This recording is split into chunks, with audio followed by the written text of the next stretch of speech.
If you find these stories interesting, please take time to subscribe to this channel. Hit the like button and the notification bell to be informed when any video is arrived. Share this content with your friends. This will cost tens. Imagine this. You stand in a sunless chamber beneath the earth, your fingers brushing the edge of a stone sarcophagus sealed for 3,000 years. The air smells of damp clay and crushed time. A single beam of your flashlight cuts through the dark, illuminating a necklace coiled atop the coffin. Twisted gold serpents swallowing their own tails. Their eyes set with lapis lazuli. You lift it, and the metal is colder than it should be. Engraved inside the clasp are symbols you've never seen. A crescent moon cradling a sun, a spiral that seems to move when you look away. This belonged to a queen, a priestess, a warrior, or someone history never bothered to. But here's the paradox. We know the precise dimensions of Pharaoh Ramesses II sandals, the exact ingredients in Babylonian beer, the astronomical alignments of Mayan temples. Yet the lives of ancient women, half of humanity, are reduced to footnotes, fragments, silence. Their stories are etched in negative space. The curve of a spindle whorl, the ghostly fingerprints on a child's clay toy, the absence of their bones in royal tombs. Why do we accept this erasure as inevitable? Why does history whisper about them but never through them? This visualizes the paradox of hyperdocumented male-centric history versus the ghostly traces of women's lives, emphasizing absence and the haunting question of complicity in their erasure.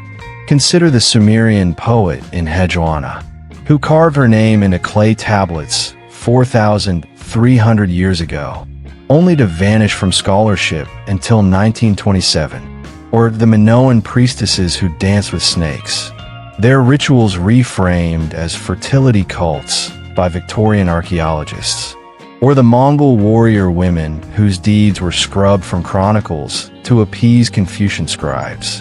Their voices are not lost. They were removed. Systematically. Ritually.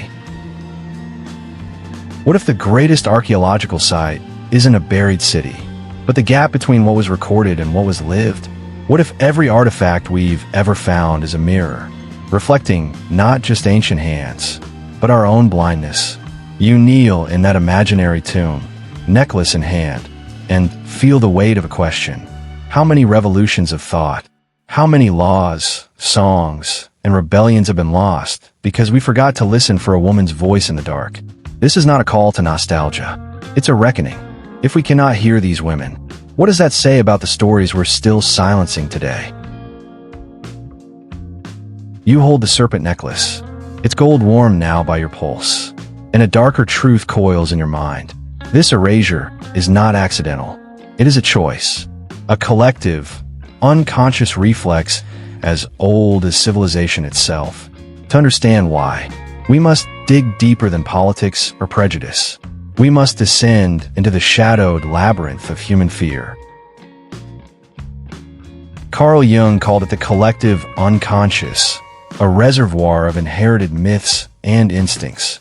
Among them, he argued, lurks an archetype, the terrible mother, not the nurturing goddess, but the devouring force, Lilith, Medusa, Kali, who embodies men's dread of female power beyond their control. Ancient societies exalted fertility, but only when it served the tribe. A woman who wielded authority outside motherhood, who spoke to gods or led armies, became a threat to the cosmic order. Her story had to be neutered, buried, or rebranded as a cautionary tale. Friedrich Nietzsche, probing the roots of morality, saw this too. All institutions turn against the woman who refuses to be a mere incident in their narratives. He wrote, "Consider the Oracle of Delphi, once the most powerful voice in Greece.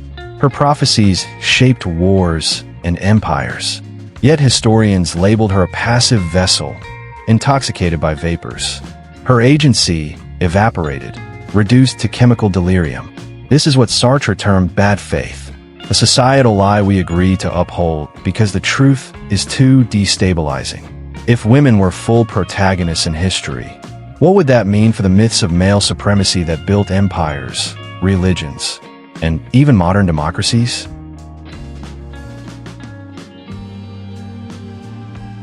But the rot runs deeper than institutions. Arthur Schopenhauer, the philosopher of pessimism, argued that humanity's greatest terror is chaos, the ungovernable, the untamed. For millennia, women's bodies and minds symbolized this chaos. Menstruation synchronized with the moon. Wombs birthed life without male intervention. In ancient Mesopotamia, priestesses who tracked Venus's cycles could predict eclipses, merging astronomy with the sacred. Such power had to be pathologized. By the Middle Ages, the same knowledge became witchcraft. Its practitioners burned alive. Viktor Frankl, survivor of Auschwitz and founder of logotherapy, observed that meaning is often manufactured through exclusion. To define who we are, we must first decide who they are not. Ancient women became the ultimate they, the silent counterweight to male-centric myths of progress. Their absence in records is not a gap, but a foundation. The pyramids rise higher when half the population is rendered invisible. Yet here's the cruelest twist. Women internalize this erasure. The Roman poet Sulpicia wrote passionate verses in the 1st century BCE, only to have them preserved as charming trifles alongside male epics. Centuries later, female archaeologists like Margaret Murray uncovered evidence of matriarchal cults in Neolithic Europe and were dismissed as mystics chasing fairy tales. The system gaslights itself, burying its own complicity. What are we so afraid of? Not the women, but what their voices would force us to relinquish. The illusion of control.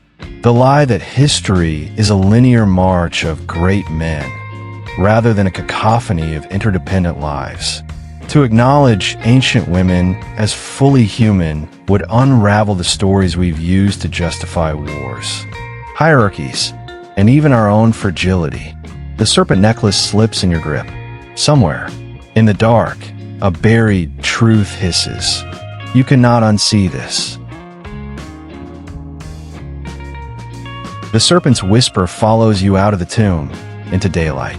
You stand now in a modern museum, surrounded by schoolchildren sketching statues of Athena, Hatshepsut, Boudica, but something is wrong. Look closer. Athena's aegis bears the face of a man. Hatshepsut's statues have beards chiseled posthumously onto her chin. Boudica's chariot is labeled Celtic folklore. The distortions are subtle, surgical. This is how erasure evolves. Not through blunt force, but through 1,000 paper cuts on reality.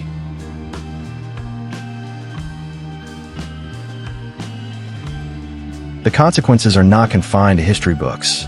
They live in your neurons. Cognitive scientists confirm that humans think in stories, not facts. When those stories are hollowed out, our brains fill the gaps with biases. The availability heuristic ensures that the less we see women in historical roles of power, the less we believe they could hold power. A 2023 study found that when subjects were asked to name ancient leaders, 89% defaulted to male figures. Even when shown evidence of influential queens, the mind clings to the familiar, mistaking absence for impossibility.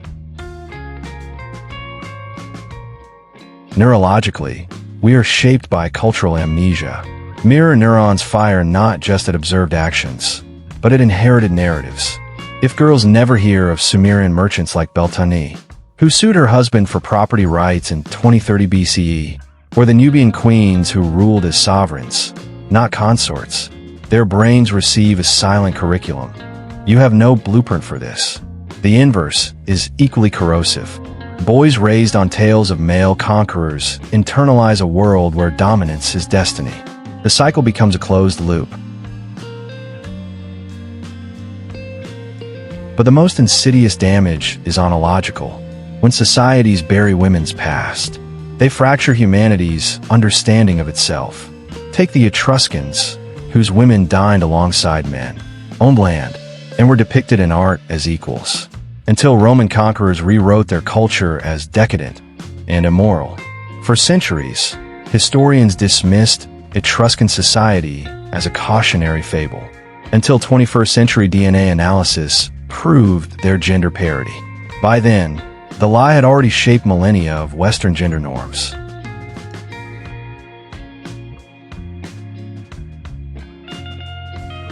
Consider the Mandela effect of history.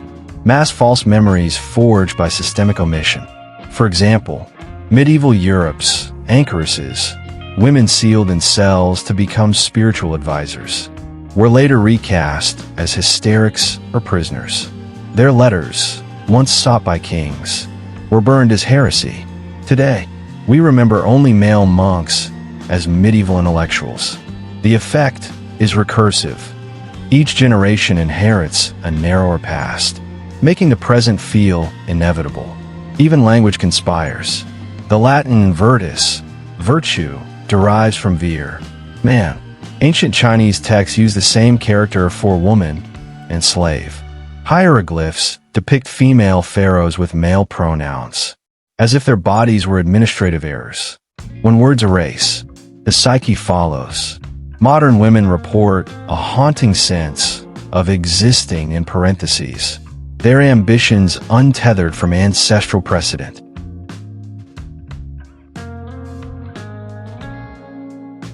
Worst of all, this void becomes a weapon. Political regimes mine the silence to justify oppression. The Taliban cited the historical absence of female leaders to ban girls' education. Victorian colonizers used the same logic to dismantle matrilineal tribes in Africa and Asia, calling them unnatural. The past isn't dead. It's a loaded gun aimed at the present. And yet, here's the twist. The erasure is imperfect. Gaps breed ghosts. The Moche priestesses of Peru left no written records, but their burial masks, fused with copper and gold, show the mid-chant, lips parted.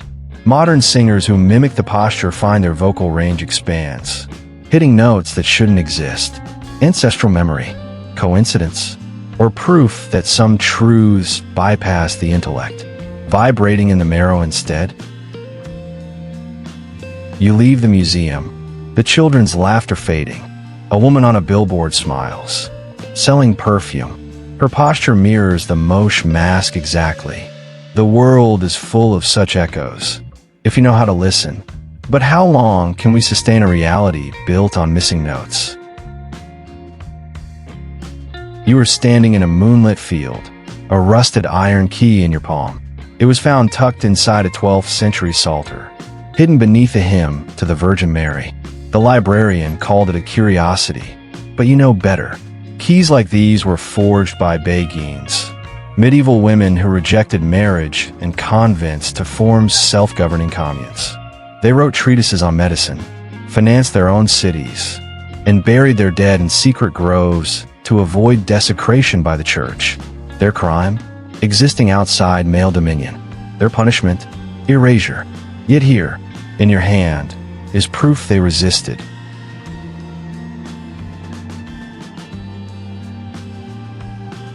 Rebellion begins with a simple, radical act, believing the gaps are lies. History silences are not voids. They are battlefields.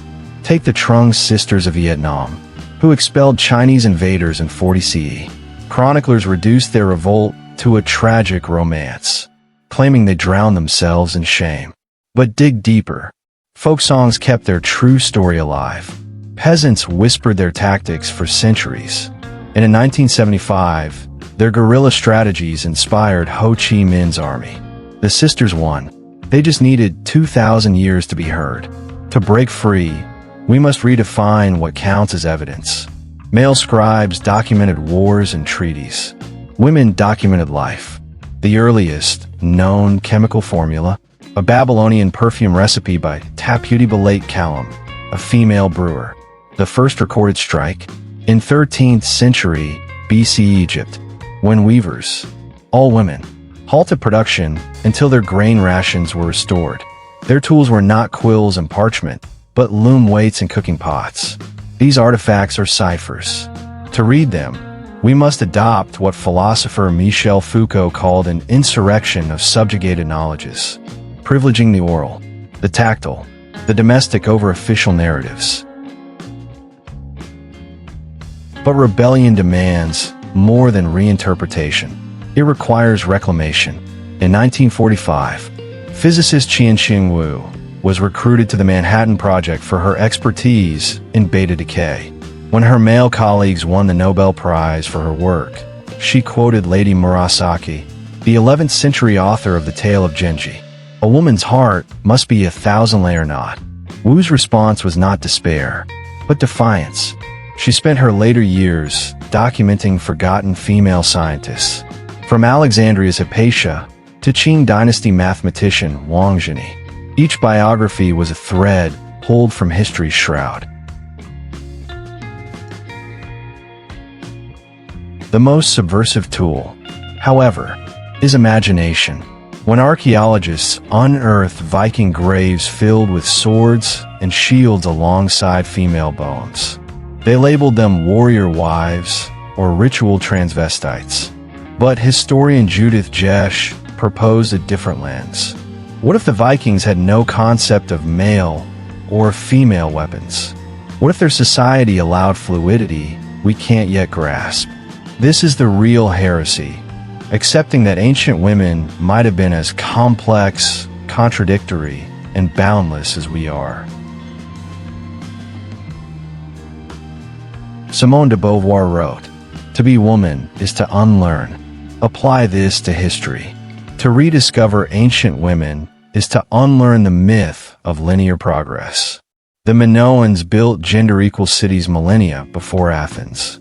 The Khmer Empire revered female astronomers who mapped monsoons. The patriarchy is not ancient. It is recurrent. Every golden age of equality, from Catalhoyuk's Neolithic egalitarianism to the Sufi poet Rabi'a's 8th century Baghdad, was buried by backlash. But ashes fertilize. You plant the beguine key in the soil. Rain begins to fall. Somewhere a root stirs.